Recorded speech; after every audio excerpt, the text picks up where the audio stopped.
of a General Council meeting of Agulhas Municipality that is currently in session and is held in the Municipal Council chambers in Bredasdorp on Monday the 31st of January 2022.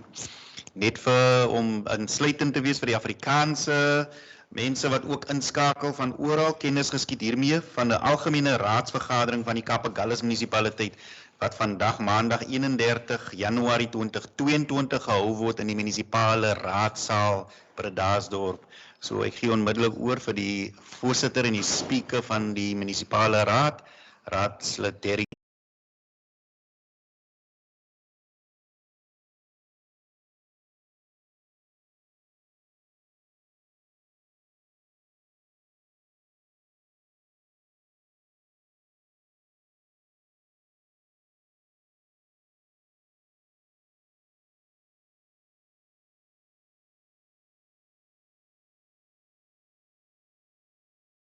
Aanwys van afgevaardigdes, daar is geen, ek dink 11 tot 13 oor die klinieke kom later, burgemeester. Ja, maar net op funksies van die maand, spreker wil ek net die raadslede se aandag vestig op 'n e-pos wat ek uitgestuur het aan alle raadslede op die 10de Januarie. Dit is 'n vriendelike versoek wat ek gerig het aan alle raadslede rondom tweeweeklikse inspeksies in hulle spesifieke wyke. Maar jy weet, ek het nie enige inspeksie beslaan van enige oppositie raadslid nie. Ek het ingesê, dit is nie verpligtend nie, maar is net dat ek kennis neem van die omstandighede binne die wyke, veral daar soms uitdagings rondom dienslewering, onwettige stortings. Elke week kry ek foto's van individue, van inwoners wat vir my stuur rondom hoe dit lyk in veral in sekere wyke, en ek het vanoggend nog een aan die MM gestuur. So daar was 'n versoek, die eerste verslag was gevra vir die 14de Januarie, inspeksieverslag, en dan die ander ene was die 28 Januarie, en dit onmiddellik as ek dit kry met foto's, dan word dit gelaai, en MM sal weet en die portfolio sal weet, dan wanneer dit gelaai word op ons stelsel, dan word dit onmiddellik aan aandag gegee. So ek wil net weer 'n vriendelike beroep doen, dat ons sulke sake, jy weet, proaktief optree om ons dorpe skoon te kry. Ons het 'n groot uitdaging met illegal dumping, maar ek wil juist vra dat raadslede asseblief saamwerk om dit aan te spreek. Baie dankie. Speaker. Dankie. Ja, speaker, ek is een van die raadslede wat nie terugvoering gegee het aan die burgemeester nie. Die burgemeester weet natuurlik, die burgemeester en die munisipale bestuurder. Hulle was saam met my in my wyke in Desember gewees. En daar is so hier en daar iets gedoen, dankie daarvoor. Maar die grootste gedeelte, 99% is presies nog dieselfde. En dit is vir my baie skokkend. Ek meen reg daarmee, ek weet nie, dit lyk amper vir my of ek dit in my leeftyd gaan sien dat dit weer gaan skoonkom nie. En dit bekommer my. So ek kan nou nie elke week 'n verslag indien nie. En wat die besoeke betref, ek is elke dag in die wijk, ek is nie, ek hoef nie, elke tweede weekie. So ek kan nie sien wat hak. Kyk, COVID is gelukkig lam gery hulle rug, en daar is die reën was daar gewees, hy is lam gelei, maar ek meen daar, jy sien nie eintlik iets gebeur nie. En dit is die grootste probleem wat ek het, daar gebeur bitter min van die, en ek kry horre. Ek meen as ek al die goed moet rapporteer wat ons inwoners sê, wat is allemaal dieselfde. So baie dankie. Dankie raadsheer Jantjies, ek dink die munisipale bestuurder neem kennis. Nog aan hand. Burgemeester, ja? Ja, nee, ek neem kennis van raadsheer Jantjies, maar ek dink spreek ons moet meneer Breers het in 'n komiteevergadering ook verduidelik rondom die situasie twee goedes, rondom die potholes, die onverduidelik, en rondom die die toegewyde sypaadjies. Dis as gevolg van 'n klomp goed. As goed, nommer 1 is dat ons het nog nooit werkterwyl 1 jaar soveel millimeter reën gehad nie, wat 'n bydrae gehad het. Daar deel is waar bevestiging kry het en dat die amptenare vir hulle committed einde April as deel van die prioriteitslys wat ek opgestel het.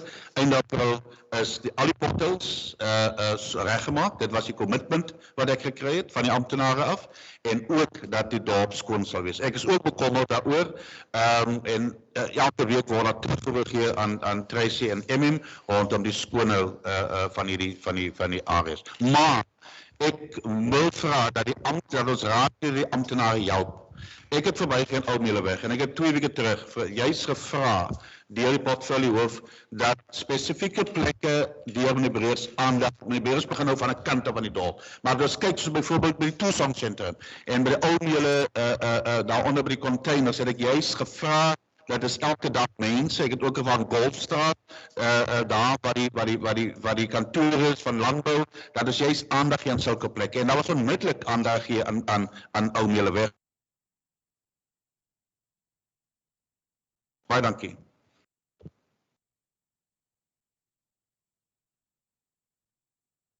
Ja, baie dankie Speaker en baie dankie vir die insette van die raadslede en soortgelyk is ons as amptenary ook nie tevrede met die huidige situasie nie. Daar is hele paar faktore wat natuurlik 'n rol gespeel het. Ek het juist gevra dat veral die dienslewering direktorate, die dienslewering direkteur vir ons 'n implementeringsplan. En soos raadslid Jantjies en ook die ander sê, kan sien, mense is besig, maar ons wil dit graag versnel. Ons wil vinniger 'n verskil sien. En dis hoekom die 2 direkteure nou sit en met wat ek vir hulle gevra het is 'n gekoördineerde implementeringsplan, dat ons nie 'n plan het om die sypaadjies skoon te maak en dan het ons 'n plan om die illegal dumping op te ruim nie. Ons wil graag 'n gekoördineerde plan tussen al die departemente en die stormwaterslote, sodat as hulle in een area werk, dat 'n mens onmiddellik die impak daarvan kan sien en dit nie op 'n ad hoc basis doen nie. Maar ek glo die raadslede wil natuurlik die gemoedsrus hê en daai plan sal ons definitief by die volgende portefeulje komitees voorlê, net laat die raadslede ook natuurlik hulle oorsigrol kan speel en seker maak dat dit goed gebeur. Baie dankie, Speaker. Dankie, MD. Die volgende punt, 8.4. Ek wil vir julle net 2 stukkies lees. Gemik op die raadslede, maar gewis ook gemik op die personeel. En dit is met die MM bespreek en ons gaan van môre af dit so toepas. Die ordereels gekry of the Code of Conduct. En op bladsy 34.12 staan baie duidelik interference in administration. Punt 12, a councillor may not interfere in the management or administration of any department of the municipal council unless mandated by council. Punt 2 of B, give or purport to give any instruction to any employee of the council except when authorized to do so. Daar is nog 2 punte, julle kan dit self lees. Punt 15 sê, breaches of code. If the Speaker of a municipal council on reasonable suspicion is of the opinion that provision of this code has been breached, the Speaker must authorize an investigation of the facts and circumstances, give the council a reasonable opportunity to reply in writing, report the matter to the municipal council, and dan ook the Speaker must report outcome of the investigation to the MEC of local government in province concerned. Ek wil net hê julle moet hiervan kennis dra, ek wil hê julle moet dit lees vir al die nuwe raadslede. Jy mag nie opdrag gee nie en die MM gaan met sy bestuur vergader en elke oortreding mondelings of skriftelik gaan aan my gerapporteer word. Neem kennis, is nie 'n dreigement nie. Dis wat ons gaan doen. Speaker, net op 'n ligte noot, ek wil vir u dankie sê, dat dit vir die nuwe raadslede is en nie vir ons ouers nie. Dankie.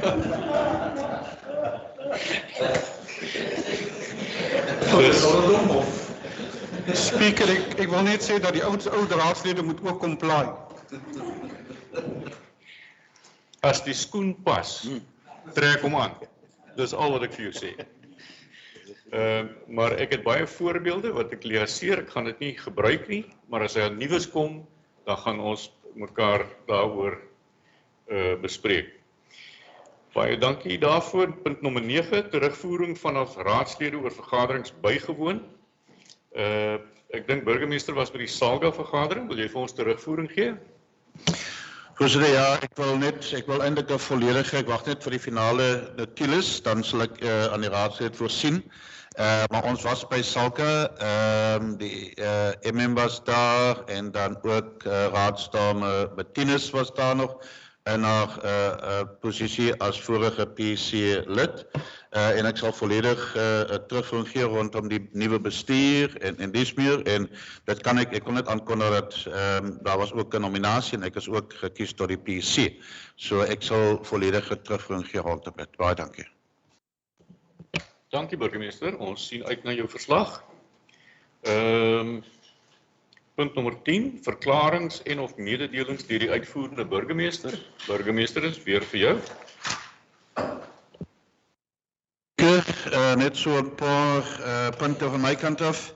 Hartlik welkom aan almal van my kant af ook, al die raadslede en die amptenare, die speaker en die MM en ook die oud-burgemeester van Swellendam, wat nou lid van die parlement is, meneer Meiburg, hartlik welkom in die midde. We are now in the new 5-year term. Started a couple of days ago, and I announced that this will be, from my side, the era of renewed hope, driven by innovation, innovative thinking.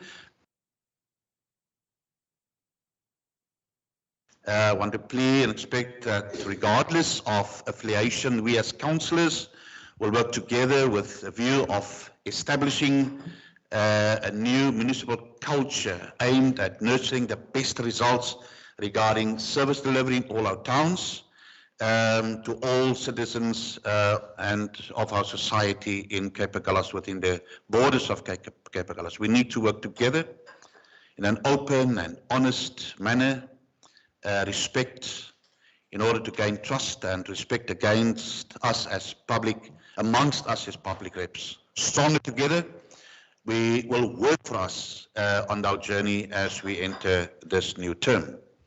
En ek wil aan elkeen vandag, elke raadslid en amptenaar vra dat ons as mens, ons moet nooit toelaat dat ons optrede, dat ons dit doen teenoor mense wat ons nie graag in onsself gedoen wil hê nie. So dit is in ons weë van raadslede, ons het ons verantwoordelikhede, maar dat ons tog as mens weet dat, jy weet, dit wat ons sê en dit ons doen, het 'n uitwerking om ander mense se lewens. Ons gaan binnekort 'n 2 of 3 dae strategiese sessie hê. Ek dink die strategiese bestuurder sal dit binnekort aankondig, waar die volle raad en die bestuur gaan bespreek ons roete na die einddoel tot einde 2026, as hier ons spaar. En ek versoek dat raadslede, dat intussen voor die strategiese sessie, dat raadslede tog indien elkeen het sy eie gedagtes rondom diensleweringskwessies, rondom jeugontwikkeling, rondom LED en toerisme, dat u gedagtes miskien op skrif stel en dit besonders na die verskillende departemente toe stuur. U kan dit by die portfoliohoofde bespreek, sodat ons as gesamentlike raad hierdie strategiese sessie met sukses kan beplan. Ek kan ook aankondig dat die premier het ook Saterdag aangekondig dat ons as provinsie is amptelik uit die 4de wave van hierdie COVID. En daar was gisteraand samesprekings tussen die premiers en die president, en dat ons binnekort ook sekerlik opheffing van sekere maatreëls kan verwag, en dat ons werklik vinnig beweeg dat ons hierdie COVID era agter ons kan sit. En ek wil 'n versoek doen dat ons as raad, as amptenary saamwerk om hierdie negatiewe impak wat COVID gehad het die afgelope 2 jaar, dat ons werklik ons gemeenskappe op die voorstoep plaas van nuwe inisiatiewe om hierdie aardelike tydperk agter ons rug te kry en al die negatiewe impak op die ekonomiese volhoubaarheid en dit wat op besighede van toepassing was op werksgeleenthede dat ons werkte ook by ons strategiese sessie daaroor kan praat. And then the next point in collaboration with all church leaders,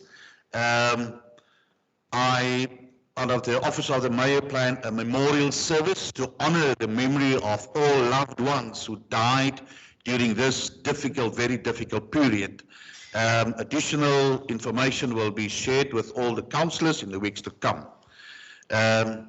Dan ook net 'n aankondiging, die aanstelling vir die personal assistant en die supportive officer to the mayoral team gemaak en Sikolule sal die 1 Februarie in my kantoor begin werk.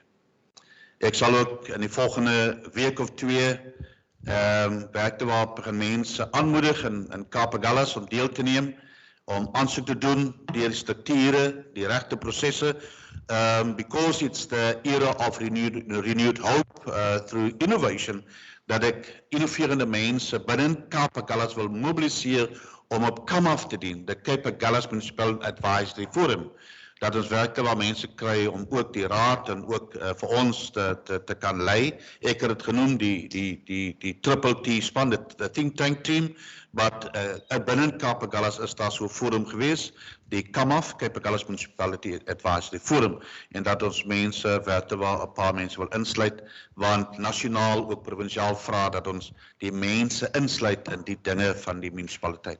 Spreker, met daai woorde wil ek sê geseënde vergadering en dat ons elkeen van ons produktiewe bydrae lewer tot hierdie vergadering en dit wat ons graag wil doen. Baie dankie en sterkte.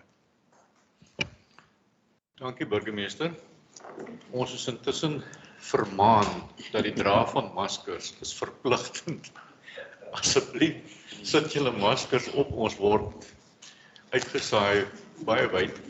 En as jy praat, kan jy hom gewis afhaal. Ja. Maar hou tog vir die duur van die vergadering asseblief op. Baie dankie. Die volgende punt, eens na die raad verwys, begin meneer Phillips met sy gedeelte. Dankie. Ja, baie dankie speaker, baie dankie raadslede. Is net 'n hele paar aangeleenthede en ek wil dat vooraf hier al sê dat meeste van die aangeleenthede op hierdie agenda is finansies georiënteerd en ek gaan Hannes baie staat maak op jou insette en veral die toeligting van meeste van die items op die agenda. 11.1 has to do with the oversight report on the annual report for 2020-21. En jy sal sien die doel van die verslag is daar waar die jaarverslag was voorgehou, die konsep jaarverslag was voorgehou aan die raad op die 14de Desember 2021. Dit is toe in die tussentyd geadverteer en verwys na al die relevante rolspelers in terme van wetgewing. Ek kan vir u noem dat daar geen kommentaar ontvang is deur enige lid van die publiek nie. Dit was by die audit komitee het aangedui dat they are quite satisfied with the correctness and completeness of the annual report. Also have gone to MPEC. MPEC has indicated that they recommend that the 2020-21 annual report be approved without reservations. So hierdie verslag, die finale jaarverslag word dan nou aan die raad voorgehou vir goedkeuring en die aanbeveling van bestuur after having fully considered the draft 2020-21 annual report of Cape Agulhas Municipality resolved that council adopt the 2020-2021 oversight report and approve the 2020-21 annual report without reservations in terms of the relevant legislation. Next one is that the accounting officer also submit copies of this minutes of this council meeting to the Auditor General, Provincial Treasury, and also the Provincial Department of Local Government. And one of the legal requirements is that the accounting officer make the oversight report public in accordance with section 21 of the Municipal Systems Act. So die bestuursaanbeveling is op bladsy 5 en bladsy 6 speaker. Kan ons Dankie, MM. Enige kommentaar, vrae of kan ons voorsteller kry? Raadslid Donald stel voor, ons sekondant. Raadsheer Nieuwe, baie dankie. Baie dankie raadslede. 11.2 het te doen met die mid-year budget and performance assessment report en dan ook natuurlik die daar opvolgende adjustment budget vir hierdie 2021-22 finansiële jaar. En hier gaan ek ook vra dat die CFO meneer Hannes van Biljon ons net toelig rondom hierdie item asseblief. Hannes, miskien moet jy net sommer by die mic sit vir recording purposes please.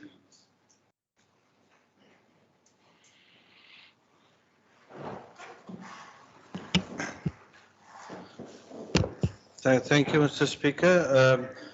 I think as the MM just mentioned, I think the purpose of the mid-year assessment report is normally to assess the performance of the municipality for the first 6 months and also then looking at the projected revenue, looking at the projected expenditure towards the end of the year to see that we will still achieve what we have originally budgeted for.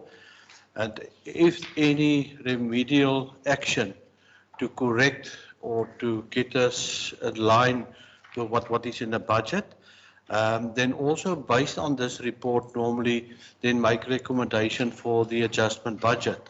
And I will come to the adjustment budget. So based on the report that was prepared by Sean, I think most of the information, it seems like the municipality is still sound, we're still on track, despite one or two things what we have highlighted under services, water, electricity. It seems like we're slightly less than what we budgeted, but then on the other hand, on the refuse and the sanitation, we're slightly above. The only biggest concern, I think at the moment, which we had to adjust, that was actually the traffic fines. Where we budgeted for almost a revenue of 10 million, and we had to adjust it quite significantly to be realistic to almost 4 million rand based on the projection and the outcome. And then also there are some other positive minor things like the revenue from the resorts. I think with the COVID that gave us some space over the December holidays where there was no additional restriction and regulation in terms of the COVID. Our revenue is slightly higher, but we maintained what we budgeted for. And then also in terms of our investment, it's also slightly higher. And then also on our sale of property, we anticipate slightly higher. That is in terms of the projections, which will also reflect in the adjustment budget. When we look at our expenditure part, I think the biggest component or cost driver, the salaries, we know during the previous calendar year, the annual budget increases had been approved by council, subject that we need to find ways, especially with that additional once-off allowance that was also part of the negotiation, that we really look and to incorporate that by reducing our overtime expenditure, acting also in terms of our employment of temporary workers, because that form part of the salary bill, that we managed it still to be within the budget. And I think even there we made certain adjustments. The MM implemented certain action over the festive season with a clear vision that on how we can reduce our overtime, which actually bears some positive outcome. Then also, I think that is the biggest one on the salary remuneration. We know there was circular, there was no salary increments. Normally this time of the year we are waiting the direction for the 2021 financial, which we haven't received to date. But there's a slight saving on that, the way we budgeted. And then if we're looking at the other expenditure, yes, definitely, when we're looking at our finance charges, it's slightly less for the year to date. But in terms of our projection, we will still be aligned. There was a slight adjustment also proposed with that one, where we actually, in terms of our calculation and the actual outcome of the borrowing, the actual borrowing, that it's slightly less than what we have budgeted for.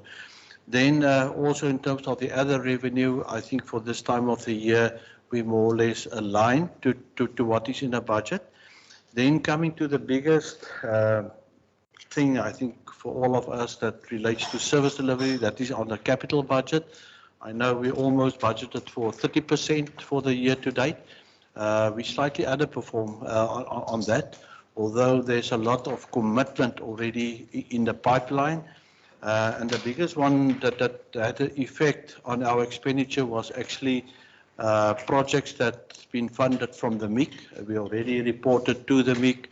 Yes, we in the way, we have already appointed consultants, not consultants, service providers to deliver.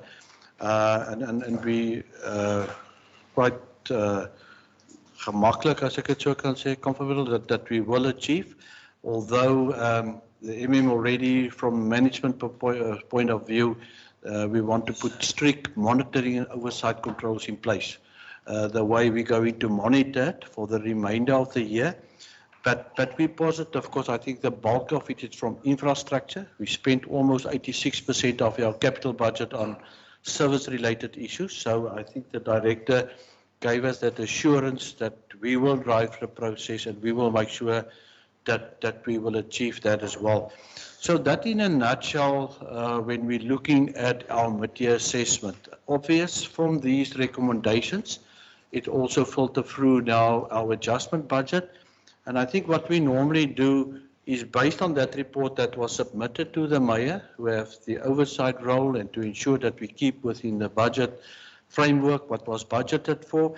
I think we also submitted then an adjustment budget. I think that was thoroughly discussed during our budget steering committee meeting with council, all the chief whip from the various opposition parties to be part of that, and also some of the managers and directors to give impact to that one. So when we're looking at our adjustment budget, what is proposed, normally when you're looking at an adjustment budget, is to assess your revenue. And if we see but while we're not on track, is to adjust downwards. And if you adjust your revenue downwards, obviously you also have to adjust your expenditure accordingly, so that you still keep within your budget guidelines. I think when we're looking, what I already mentioned, surely there was a slight adjustment on the water for free basic services. It's quite clear in the report from Sean, on the budget item. That was to cater for the free basic services, which is slightly higher, in the impact on that. And then also on the expenditure side, there was also a slight adjustment downwards. But what we have indicated on the sanitation and the revenue to be more realistic, there's a positive increase in terms of the revenue projection. And then what I've highlighted is almost a 6 million downwards adjustment in terms of the traffic fines.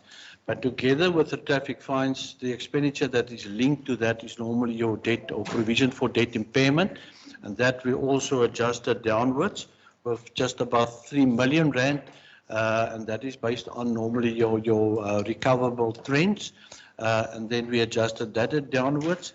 Then also what is added to the adjustment budget in that report is actually additional grant funding. What we have received in terms of the DORA allocation, there was some amounts also reflected there. There's an additional just above 5 million rand for the housing. There was a 1.3 million rand for projects that we earmarked in Struisbaai Noord. That's actually part of that. And then we also received 350 from the library grant. There was 149,000 rand to assist us with the preparation of the long-term financial plan, the review update, as well as normally we also try to get a assessment report from Ratings Africa as one of the leading people in the market there to assess municipalities' performance in South Africa overall, which normally contribute quite a lot in terms of our way forward and our direction. So that is more or less the grant funding additional to us that also have a slight increment in terms of our adjustment budget figure. So compared to what the adjustment budget figure, taking into account what I just mentioned, there's a slight increase in our revenue. And then when we're looking at the expenditure side, surely some of these income, especially on the grant income, will also reflect as an expenditure on the other hand. But there was a slight adjustment in terms of the employee-related cost, that we still keep it despite the 3.5 increment we have received, as well as that once-off additional allowance, non-pension allowance that was also incorporated. We keep the employee-related cost within the budgeted amount. And yeah, we know there are certain concerns with that, and we're still on track monitoring the overtime. And I must say, and I commend actually the directors, especially infrastructure services as well as management services, together with the the way how they put these plans together to see that we really cut in terms of our overtime, and not to sacrifice or to make, in terms of our service delivery. The mayor alluded to that. We want a feedback report. What was the impact? What was the kind of complaints? And I think the is already in possession of that. So yeah, there was slight adjustment. Then also on the finance charges, I already, from the material assessment report, there was a slight adjustment to that. And then also on our capital, surely with these additional funding allocated to us, some of them are earmarked for capital, and we had to adjust our capital budget as well. So that was also discussed in length. Overall, with the adjustment, there's a slight improvement. In terms of the way we budgeted for deficit or surplus, Sean, for 9 million, it's now actually on 6 million before taking account. So there's a slight improvement, and to make sure that we keep on track. So that is basically the mid-year assessment. Even the report from Provincial Treasury, I think our revenue are still on track. When we're looking at our debt collection for the year to date, December, it's slightly under the target of 96%, and we were on 94.17%. So we know there are certain actions we put together, and that is normally the case during this part of the year. But we have put additional measures in place, and we're busy now to summon people, who didn't adhere to some of the initial notices and calls. So hopefully that can also be some positive impact, despite all the challenges, job losses, and current financial and economic position of the country as a whole.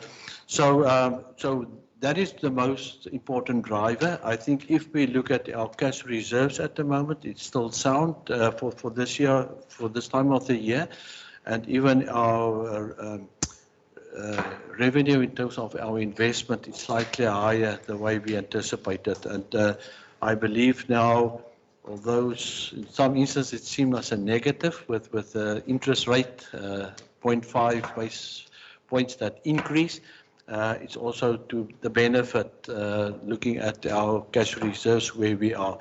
Our creditors is on track. There isn't any issues with that in terms of the payment. Our bulk services is paid up to date. So the biggest thing that we just keep our eye on the ball, and we make sure that we achieve.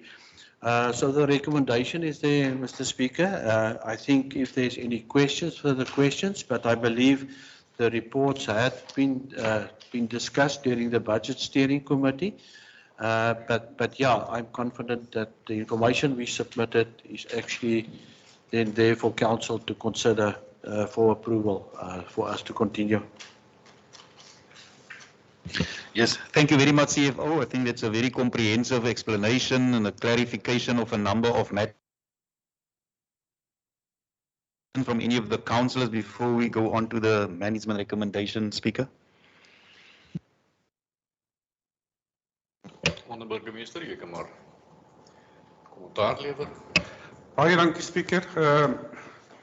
Ek is net 'n bietjie bekommerd as jy teruggaan op bladsy bladsy 7. Net aan die onderkant die tweede paragraaf praat ons daarvan poor planning during the budget processes which relates to the approval of unrealistic budgets and unauthorized expenditure as a result of, dan noem hulle 'n hele paar goed daaronder.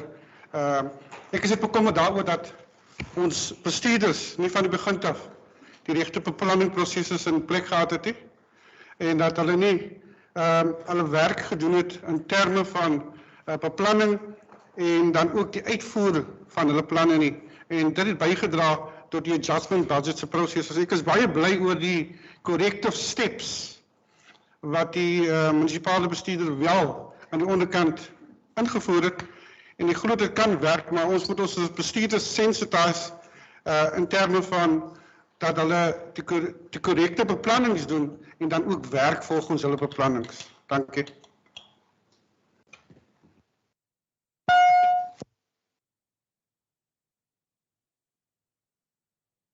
Yeah, I think it's important, Mr. Speaker, that we do reflect on these challenges. I think some of them, they are not new, but clearly, yeah, you know, there's always the way that we can improve. And I must say, although it's very specific, what are the challenges, what are the things we need to address, how we need to address it. I think it's not that they haven't delivered. Yeah, for the year to date, there are certain underperformance in terms of the targets, but when looking at the overall performance, that is the issue coming towards June. And I think that's where we need to manage this. I think there are certain things that is mentioned here, and I think the Mayor also alluded to the strategic session, where surely, and I think shown as part of the budget preparation, there are things the way we need to look at these things, looking at the capacity. If I talk about the capacity, is the capacity to spend our capital expenditure. And yeah, there are normally other external factors as well, but we cannot just ignore these things. I think it's always, you know, the saying from the previous MM that I kept saying, what is it that we do good and how can we improve? Now, we maintain a capital expenditure above 95%. So what is put on the ground, we implement. And I think we benefited as a municipality tremendously in the past due to our performance, you know, where we receive grant funding, you know, and the way we perform. But sometimes there are external factors, you know, in terms of the COVID, the impact, getting material on time, getting things, you know, those things do have an impact and we acknowledge them.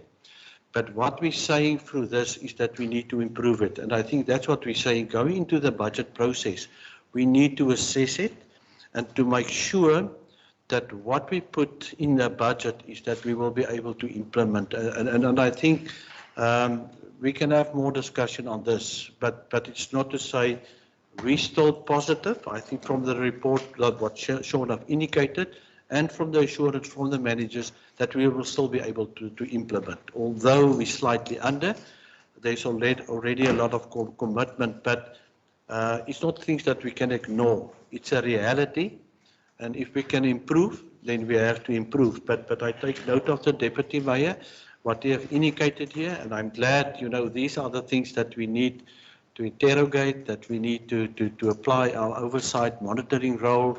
What other things, you know, we do have reporting, and you know, even with the new council, we will establish those relationships, we will go through workshops, you know, getting all these things together so that we more aligned to working as one machine going forward. But we acknowledge it, and I'm glad that the deputy raised these things, because it's definitely things that we can further improve in terms of our delivery.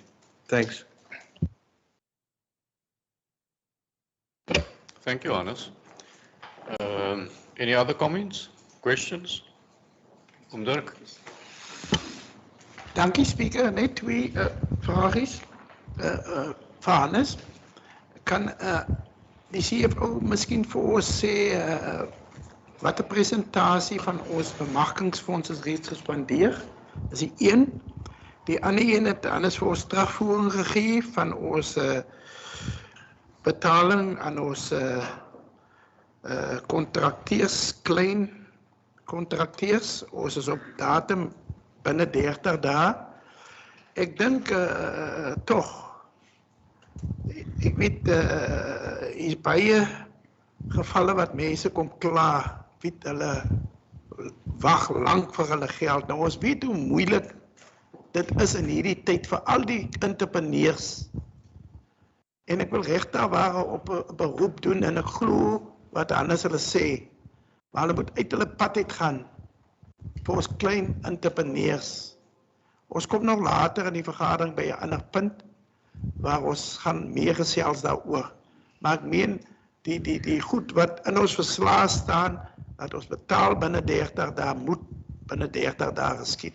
Laat ons nie daai navraag kry van mense wat moeilik kry om hulle mense te betaal.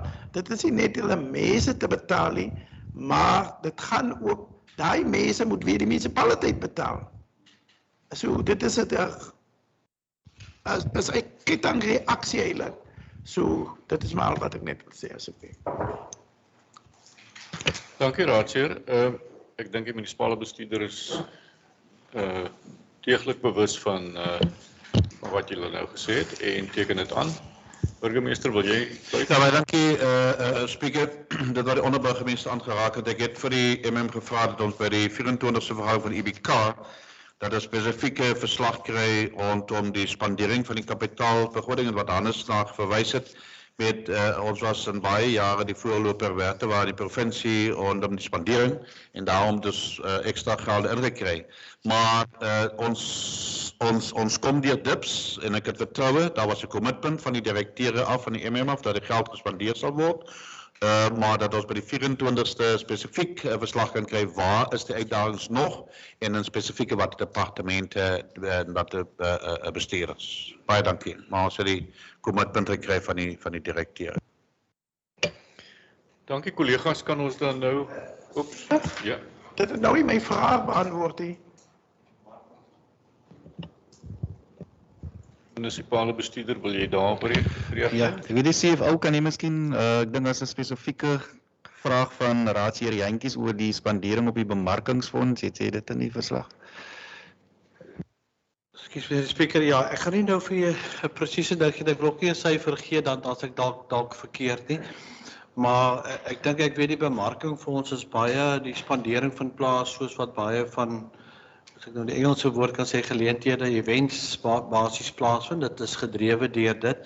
En ek weet oor Desember het ons reeds 'n redelike bedrag toegeken en geallokeer. Maar ek sal terugkom na raadslid Jantjies toe en of in ons maandverslag dat ek dit rapporteer om presies dan te sê wat die spandering is ten opsigte van die bemarkingsfonds. Maar ek dink die bemarking, ja, daar's 'n gedeelte wat deur die raad is en ek dink dan weet ek is daar by onder LED is daar ook 'n gedeelte wat dit is, maar ek kan nie nou vir jou presiese syfer sê wat is die persentasie spandering nie, maar ek sal eerder dat ek die inligting kry en dan sal ek dit kommunikeer as dit so aanvaarbaar is. Dankie CFO Raadsheer Jantjies, is jy tevrede daarmee dat jy 'n skedule kry agterna? OK, dan voorstel om die aanbeveling goed te keur. Daar's twee hande, Marius, onderburgemeester en Raadslid Donald. Yeah, thank you very much, Speaker and Councillors. I think the next one will also be led into a discussion by the CFO, and that is the raising of long-term debt for identified upgrading infrastructure-related projects for the medium-term expenditure framework. So, Hannes, kan jy miskien net vir ons toelig rondom hierdie aangeleentheid asseblief? Ja, dankie meneer die Speaker deur u. Ek dink wat belangrik is, or what is very important in this document as well, in terms for the financial sustainability of the municipality, you will remember from our long-term financial plan, there was certain recommendation to bring in a mix, especially with external borrowing, into our funding, our capital programs, instead of using only your internal funding and grant funding. And I think it's clear in the report also from Sean that clearly there are positive impact. If you're looking at the municipality improvement in terms of its financial position, surely yes, you put a burden on the municipality, but this application in terms of the legislation, first of all, you have to submit the borrowing application or anticipated borrowing that we envisage for the medium term. And this is actually not only for this year, but to cover also for the 21-22, the 22-23, and then the 2023-24 for the medium term to cover that commitment in terms of our borrowing on our capital program. And I think it's also clearly indicated there that our commitment from borrowing in our capital program it's more or less 48 million rand that we need. There's still an unspent portion of 13 million, which leave us more or less with another need for borrowing up to the amount of 34 million that we need to borrow additional. Now, I can just mention, so the Act is quite clear. We need to submit, first of all, to Council, what is the anticipated borrowing. We want, and then for Council to give approval, for the principal approval to continue, and then also looking at the type of borrowing. Normally, we looking at the annuity kind of loan, where you have half annual or half yearly payment in terms of your interest redemption over the period, and then also looking at the estimated cost, financing cost to service that loan over the period. So that is in terms of the legislation. From there, then it will go through the supply chain process. We will follow that, and eventually we come back then to Council, and we normally then inform further input from the community in terms of the legislation before it's been finally submitted. Also, Provincial Treasury, National Treasury also very much involved in assessing the municipality's capacity to borrow additional funding. Now, if one looking at the norm that is there from National Treasury side is to say your debt to your total revenue, it's about the norm is 45%. Now, there's no way that we as a municipality, looking at the size, our budget, financials and everything, that we will be able to really live up to the full 45%. Our projection from our long-term plan and our financial, taking into consideration our financial position, cash position and everything, it's between 25 and 30% what is indicated in the item. We currently, as at June 2022, we are standing on that ratio of 17.99. So we still have capacity to borrow. And if we consider this borrowing of 34 million that is suggested or proposed to cover our capital commitment in terms of our medium-term budgeting, then we will end up just slightly above 24%. So yeah, we're very close to that. But I can say, and I said it many times, that looking at the way and what amount we put into our capital budget, we way above our boxing, way above our waiting class. Even the assessment from Ratings Africa, they indicated to us, wow, as a municipality, your size, looking at what you put in terms of your capital expenditure, it's quite a lot. Our capacity, according to me, it's more or less between 30 million, 35 million. I think the previous year it was 62 million. This year it's over 50 million, and even in the outer years. But what is in the capital budget is what we can deliver on. So what I'm saying, we cannot continue with that high demand. And I know the demands are much more than what we can afford. But that is just to give an indication. So this is just a report to apply for the principal approval. What kind of borrowing, we're looking at the annuity loan, and then also we will still be within our guideline directive from the long-term financial plan, the 24-30% ratio.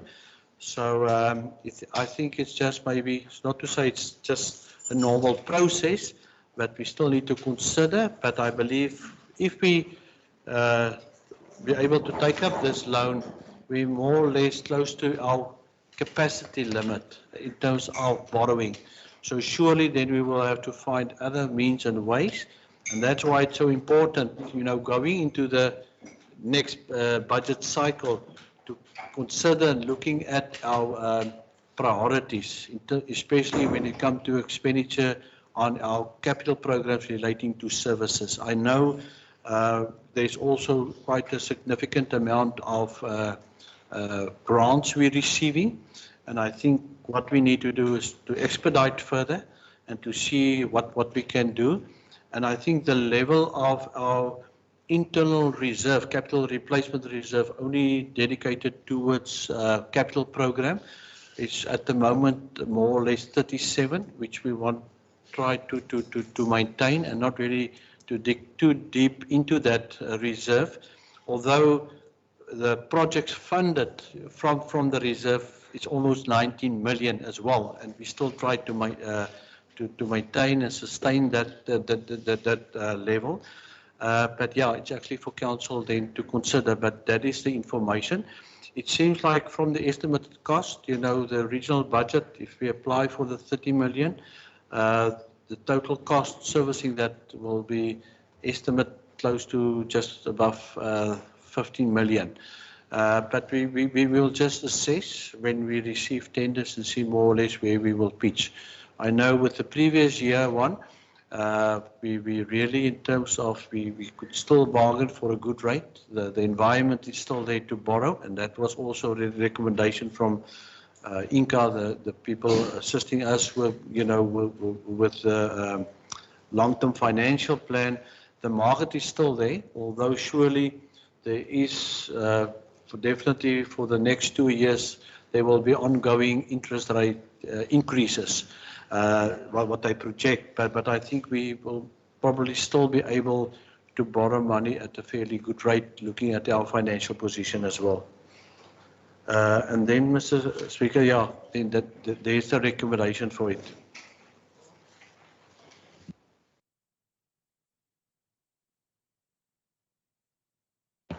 Thank you, Meneer Van Biljon. Comments, questions? Clarify and confirm. Councillor Donald. Thank you, Speaker. I want to thank you, Mr. Van Biljon, Director of our Finance, for that comprehensive explanation. And also, if I crunch the numbers, I see that we're spending about 86% of our borrowing on infrastructure. And we do need to borrow so that we reinvest this and we can provide services. So I'd like to propose that we take note of this, we follow the processes, go through supply chain, and then it comes back to council for final approval.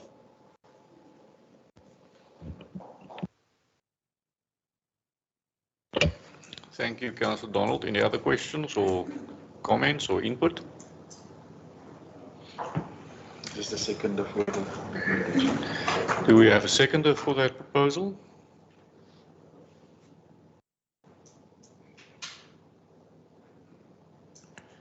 Thank you, Mayor.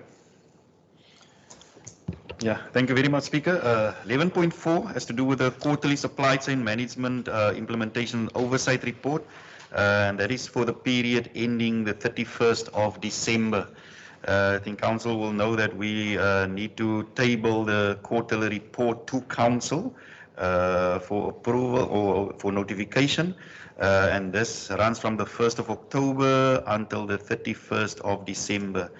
All the details of the report is in the discussion and as well as the annexure to this report, and the management recommendation is on page 13, and that is that Council take note of the quarterly supply chain management implementation and oversight report for the period ending 31st of December 2021. Not sure if there are any questions, any points for clarity, anything you want to point out? Silence is consent. Oh, excuse. Dankie, Speaker. Ja, Speaker, daar is net so een puntjie wat ek wil aanraak is, die supply chain doen natuurlijk uitstekende werk en ek moet hulle geluk wens. En iets wat ons natuurlijk baie oor praat, is natuurlijk ons entrepreneurs en veral kontrakte goed wat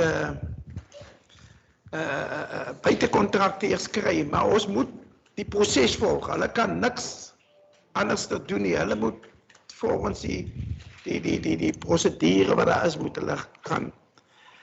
Maar jy weet, ons praat net nog meer eintlik oor ons uitstaande rekeninge en dan ry ons ook die werkloosheid hol.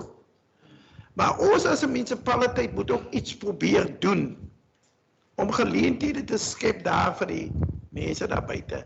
Jy weet, ek sit al lank in die raad en dit is nie my pliggie.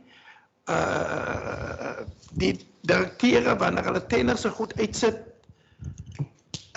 sit hulle daarin, laat daar moet gebruik gemaak word van plaaslike arbeid. Nou, jy weet, dis mooi om daar in te sit. Maar word het opgevolg, gebeur het. Ek weet ook natuurlijk dat die contracteurs, wat kom met ook probleme. Dit moet ons ook nie miskyk nie. Ons het probleme met werkers, want contracteurs moet hulle projek binne sekere tyd voltooi. En as mense nie wil werk, het hulle nie ander keuse om aan. Maar jy weet, ook plaaslik. Hoe ondersteun ons plaaslik? Jy weet, daar kom tenders byvoorbeeld uit. Ek gaan vir julle 'n voorbeeld noem, wat een van die besigheidsmense met my gesels het. En dit is goed, wat ons moet kyk na, wat ek glo, wat die departemente, wanneer hulle tender uitsit. Hulle moet hom so probeer skrywe, dat hulle binne wetgewing bly, maar dat ons ook ons plaaslike besighede kan ondersteun, en ook ons plaaslike entrepreneurs. Jy weet, ons het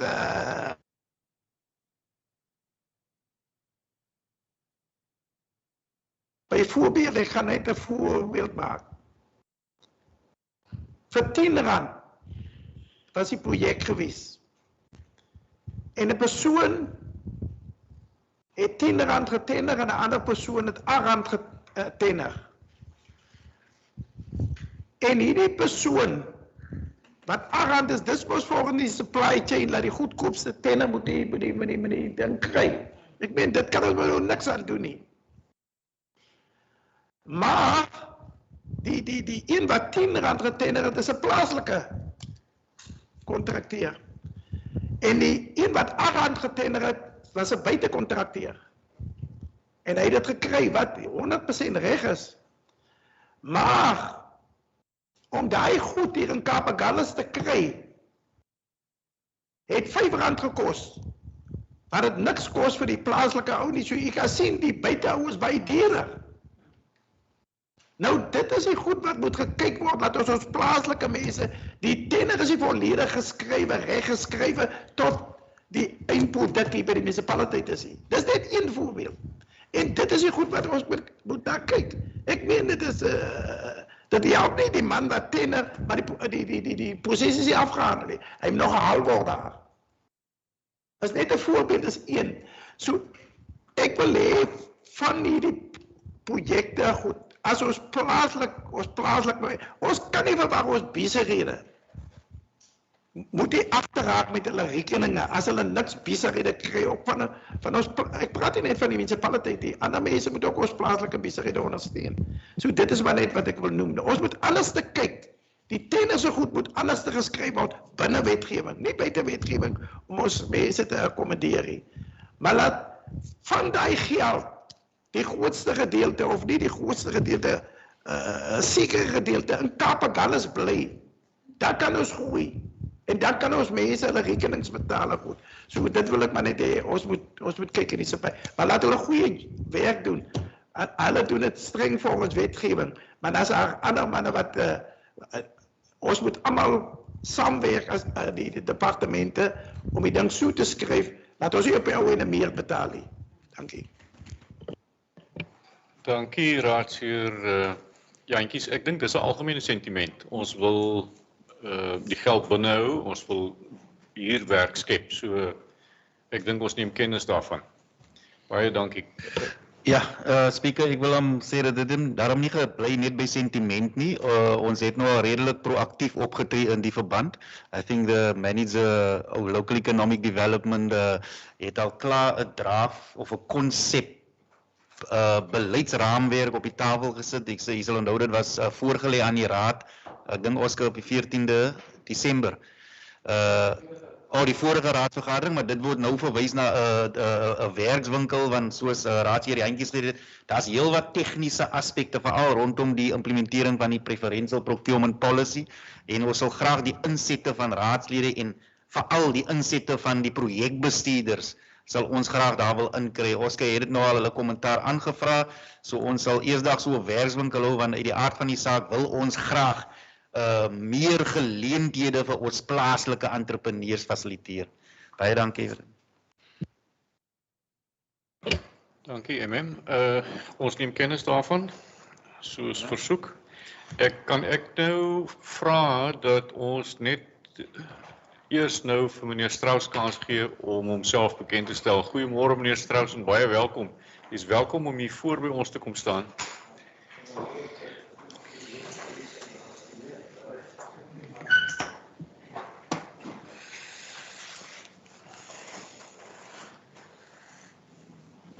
Dis 'n knoppie op die blok geplaas. Ja, jy is op die blok. Speaker, burgemeester, raadslede. It's a great honor for me to be here today. I don't know if you know that I'm the chairperson of the audit committee. I'm on my last year, so I've been doing it for 5 years. Unfortunately, I can only do it for 6 years, then I have to take a break. The audit committee in Cape Agulhas. Firstly, I need to congratulate the municipality for, I can't remember how many clean audits. Hannes, you and your team are doing a fantastic job. This is one of the municipalities that really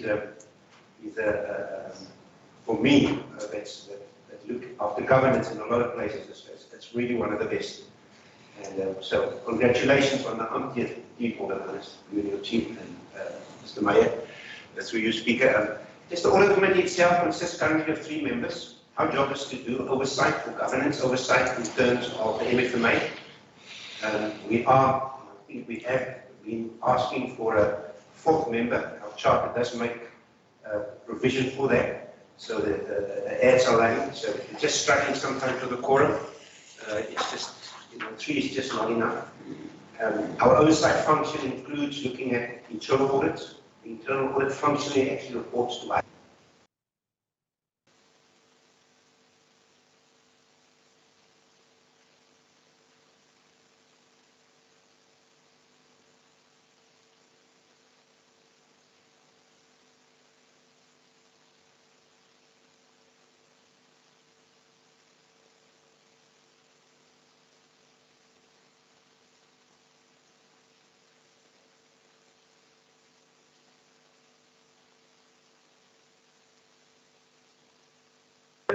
And the performance, I personally sit into the performance evaluation of the Section 57, the senior manager, the senior directors, and that process also is run very smoothly and quite according to law.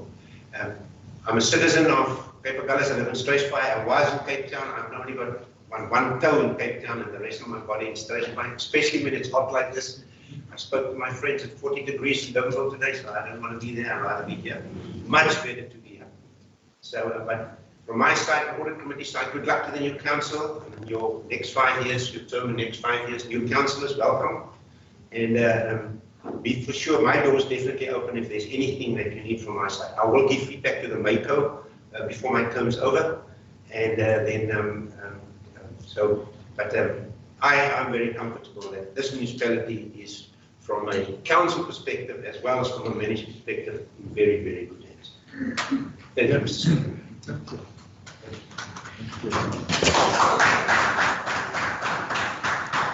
Dankie meneer Strauss, raadslid Jantjies. Dankie, speaker, dankie, meneer Strauss. Ek dink amper Hannes weet nie meer wat om te maak met al die komplimente wat hy gekry het, sy departement vir die goeie werk wat hulle doen nie. Maar ek wil net vir meneer Strauss ook sê, is jammer dat hy nie so 'n bietjie vroeg by die vergadering gekom het en as hy ook gehoor het, hoe lyk ons dorp, en nie ons dorp, die Kaapagalles, hoe vuil is hy?